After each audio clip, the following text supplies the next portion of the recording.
everybody. Jill Allen here from Jill Allen and Associates, and I am so excited to be talking to you today about 3 things that you can do for getting your new practice up and running and ready to go in this next year.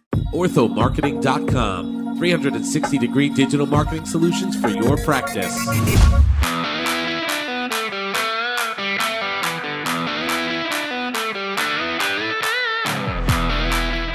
Hello, everybody in podcast land. Welcome back to another Ortho Marketing podcast.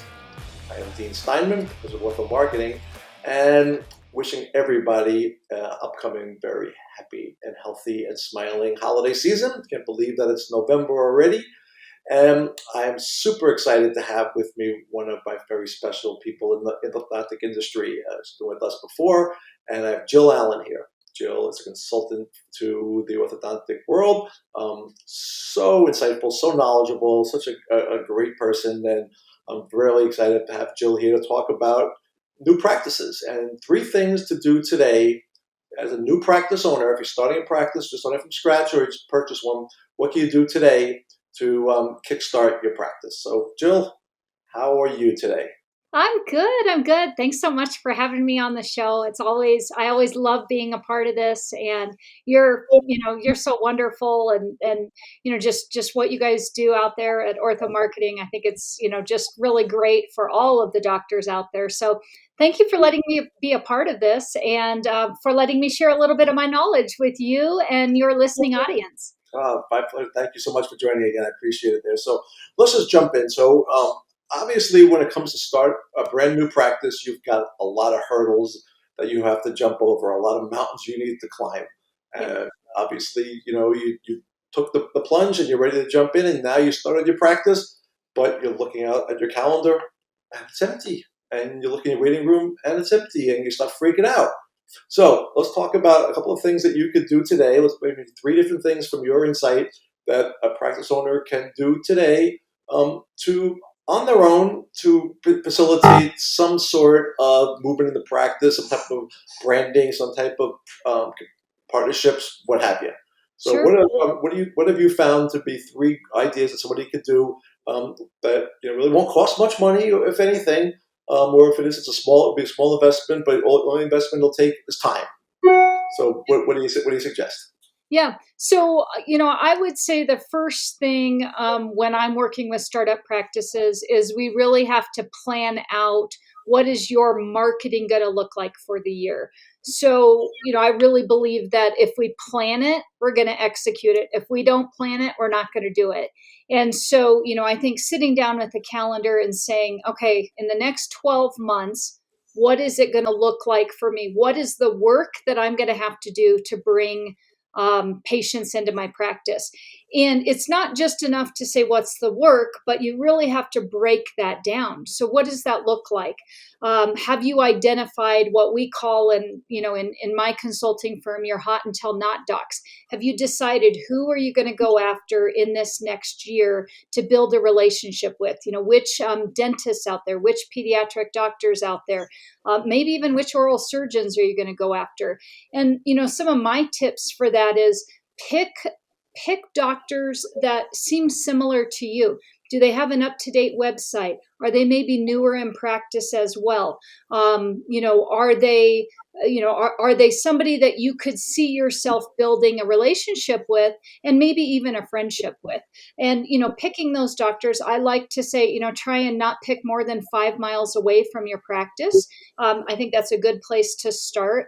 So I think, identifying who are going to be your dental counterparts that could help you in referring patients in, I think that's a good place to start.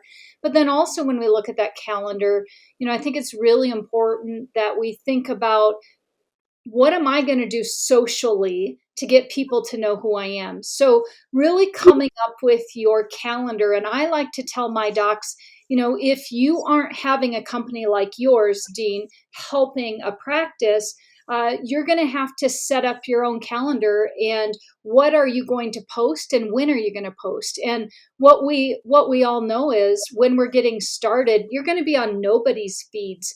So you need to be consistent with what you're posting, and you need to be consistent with the amount of time you're posting. So to think that a post once a month is going to get you anywhere is not going to do it. So you're planning what you're going to do out in the community, and then you're planning what you're going to do socially. So those are, a few things. The third thing that I would say when we're looking at our marketing calendar would be, what can I do throughout the year to get in with my community and make myself stand out as an orthodontic practice that's different than another practice? So, what are my opportunities to get into the schools? What maybe local fairs are going on? And again, I'm always saying, make a decision on anything that you're going to do marketing wise. Are you looking for just brand awareness? So maybe you're just putting your name out on a t-shirt, or are you looking for some type of a return on investment where you're actually in front of patients and doing something to get them into your practice?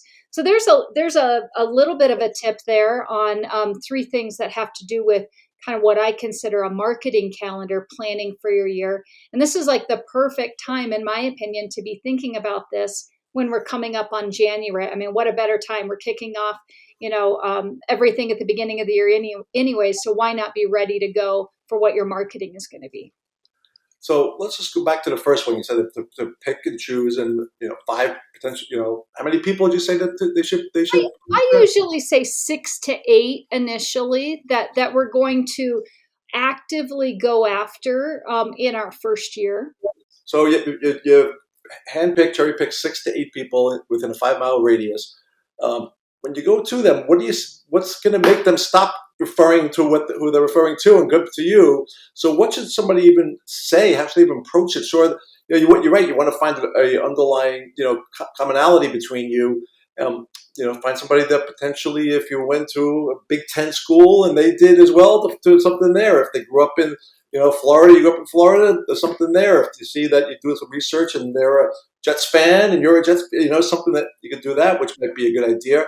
But just say there is no commonality, but just, that there's, 20 doctors, potentially that could be a referrer in your area. What's the icebreaker? Why would somebody even say, yeah, come on in, I'll talk to you, versus I'm already set, thanks. Yeah. So we never know for sure what's going to work, but I believe that when you go into these offices, you should be coming in and thinking of it twofold. We're making a relationship with our front office team because they're really the ones who are handing out your cards, right? And we're trying to get behind the door to talk to the dentist or the doctor in the practice. And so what I try and encourage my doctors to think about when I'm working with my startups is, it's your long-term goal to build a friendship with the doctor, but in the interim, you're trying to build a relationship with their front office team. And I know that, we've heard this over and over through the years, but I really do believe coming with some type of a gift, coming with something that just kind of breaks that ice, a little bit, I do believe gets us through the door. I really encourage my docs to come with branded items and be consistent with your brand throughout the year when you're marketing. So every time you come in or you send them something, they know by the blue and green, oh, I know whose office that is. Even if they don't really know you yet, you're starting to build a pattern. I really encourage my younger docs who are getting going, try and build time into your schedule to be the one to go and drop off the goodies and schmooze the ladies at the front desk and try and get behind the door. Don't just send your team member in, though sometimes you have to do that, but we really want them to have a face to put with the name, and then to start building that relationship in that year. Smart. You should be, because you're the face, and know that team member will be there for the long haul, medium haul, even short haul. Yes. So when all of a sudden they have a relationship and they're gone, well then they're like, "Who's Dr. Jones? I just know Mary." Yep. So it's important for you to obviously do that there. One thing you mentioned before, community relations. I agree. I live in the suburbs, and it's part of the community. And when I see, doctors, being part of the schools, being part of social media, I've got many clients, and I just tell them, you're in the smile business. Your job is to smile. So if you see something and you say, "Well, that's cool," or "made you smile," That's put it up on social media to be part of the community and tag the community. Hashtag, whatever town you're in, because people are looking for that. And then all of a sudden you'll show up on the feed. It doesn't have to be inside your office, guys. That's a good tip. Don't think outside your four walls. Mhm. Okay, you're part of the community. No, nobody wants to look inside of the mouth. Okay, so it's good to put sometimes before and afters, but don't just be constantly doing that. And also at the same time, be active. Why would anybody in their right mind follow the orthodontist on social media? Because you have to be a resource. You want to make people smile. Have fun. I said you're in the smile business. Start doing TikTok. Start having fun. Loosen up. Especially if you're in younger practice, get out there. Be part of it. It will come back in spades if you do things like that because you need to stand out. If there is some practices that are a lot more mature and have been in the industry in the area for 10, 15, 20, 30 years, well, it's time maybe for the new gun to come in and do so. And you have to have confidence in yourself to get out there. You Yep. need to be able to differentiate yourself. Sure, somebody's got a lot more experience than you, but position yourself, offer new technologies that they don't have. Scope out what's going on and what your competition is doing and how they're presenting themselves, and make it different. You offer virtual consultations, offer virtual follow-ups and monitoring, things that make life easier for your patients that are out there. There's a lot of great tools that people could use, practice could use, that makes you different and makes their life so much easier. Think about it. If you're a mom and you've got 3 kids and you've got to take one to ballet or one to soccer or one to this and that, do they have time to keep going back to the orthodontist for checkups? No. Yep. But if you have monitoring, when I get in my Invisalign in here, and I've been back to my doctor twice in a year. My kids, when they're like, Dad, I just go every other month or every 6 weeks. What's with that? Because of new technologies. Yep. So there's a lot of ways to do that there. What's something that you suggest that can be one differentiator that, besides the technology or this or that can make somebody stand out as a new practice in the market?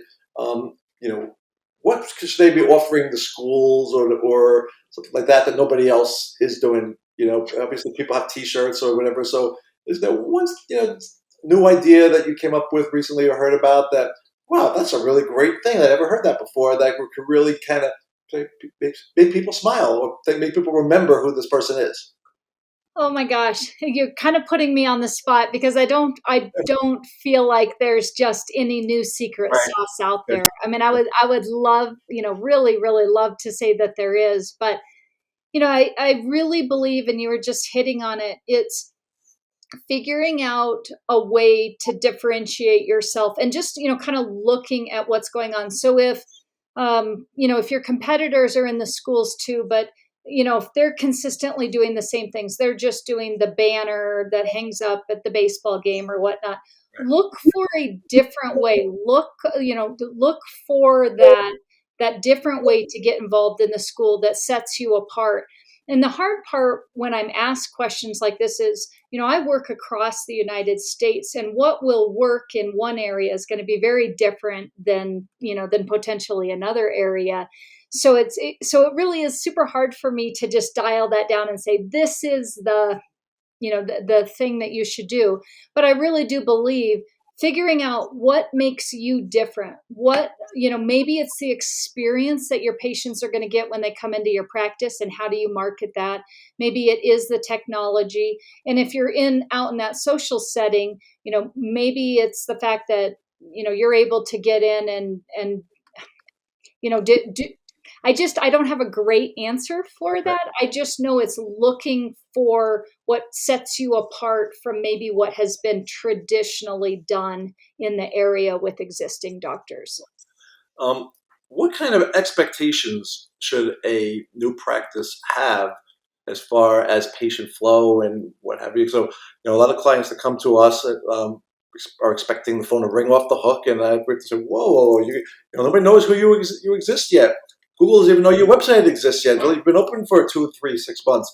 There's no shortcuts on Google. So." Yep. If you expect people to search for orthodontist near me or Invisalign, in your town, and you you're not going to be showing up at the top right away. We'll get you there. Eventually, have patience for that. So, what's one bit of advice that you could give to somebody as far as their expectations from their overall business? Sure. So, That's in the that's first 6 months. Yeah, that's such a good question, and I don't think we address this enough. But really, in our first 6 months, the best advice I give my doctors is you have to be patient because it's like a snowball. It starts small, and it starts rolling down the hill, and it gets bigger and bigger and bigger, and by month 12 we're like, oh, we hit our numbers. I can't believe we did it. When I was looking back at month 1, I thought there's no way.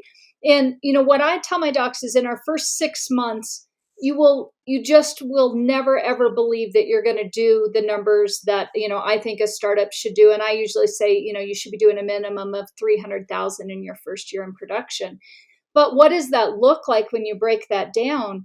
Usually in our first minimum 3 months, but I'll start with month 1.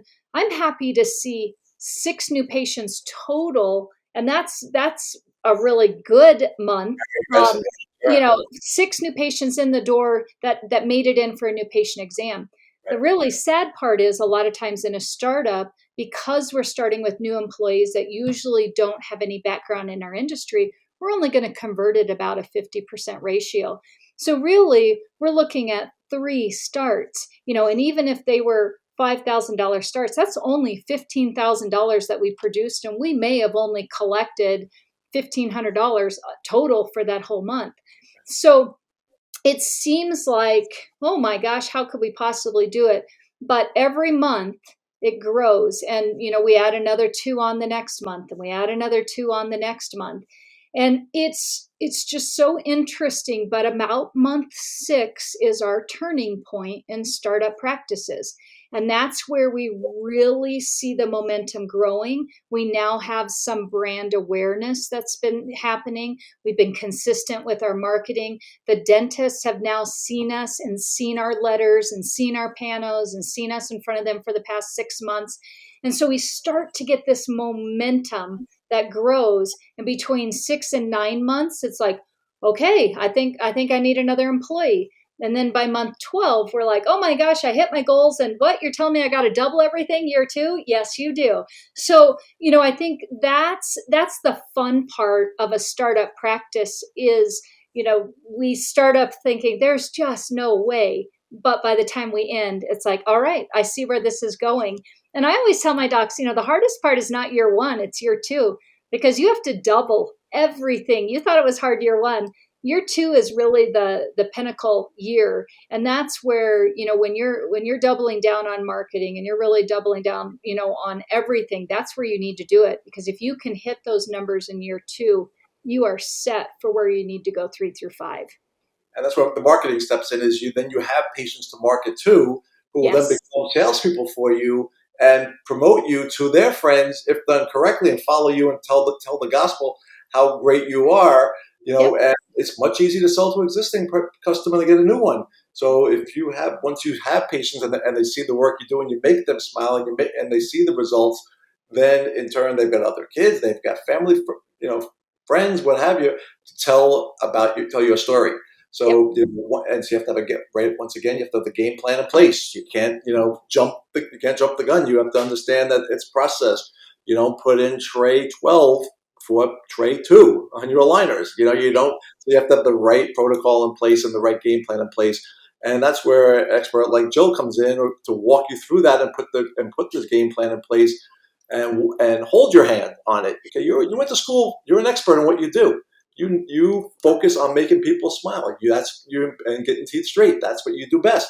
By working with a top-notch consultant who understands, can walk you through it, gives you clarity in what's being done for you, which is great. So I can't tell how many people come to me and I say, first meet them, I'm like, how's your marketing going now? They're like, I don't know. Well, if you don't know, it's not working. You should know. It's got to be That's so clarity. true. It's simple. Yes. And Yes. so you have to know, somebody like you will walk you through and give you clarity and show you what's being done, so you can see your numbers and see the growth there. And somebody, that you have the confidence in, because she's done it before. So by working with the right consultant, can really make a difference for you there. So remember that, guys. If you are starting a new practice, don't do it on your own. Work with an expert. We know what we're doing. This is not the first rodeo for me at Ortho Marketing. Jill, the same way. We know how to get you patients, but just have patience, and Yes. you will see it. That's the key. Patient is important across the board. Patients are important to see for you to practice grow. And patience important for the practice to grow. Yes, that's just so true. Yep. So I don't know if those are homonyms or synonyms. I don't remember which nym it is, but patience is different ways on it there. But have patience to get patience. Yes. Yep. That I makes like sense. that slogan. Let's put that. Let's work that in somewhere. Have patience to get patience. Right. I like that too. That's great. So, Jill, thanks so much for joining. I appreciate it. This was real exciting and great insight here. So, once again, if somebody wants to learn a little bit more about you, get some information, get a consult, what's the best way for somebody to reach you? Yeah, so the best way is just to jump onto my website, which is www.practiceresults.com, and just click on the link Talk to Jill. You can fill out a little form. It'll take you right to my calendar. I do free consultations. I love to just find out where people are at, see if I'm a good fit for them. My business is a good fit. And I just think that's the easiest way to get a hold of me and get on my calendar. Awesome. Jill, thanks so much. I really appreciate it. So, guys, remember, reach out to Jill Allen. She knows what she's doing, and have patience to get patience. All right, we're gonna hashtag that. I love that. I love that. Jill, thanks so much again for joining everybody out there. Enjoy the upcoming holidays. Be thankful for your health. Be thankful for your family, and remember, smile, smile, smile. Life's too short. All right, thanks everybody. Bye. Thank you.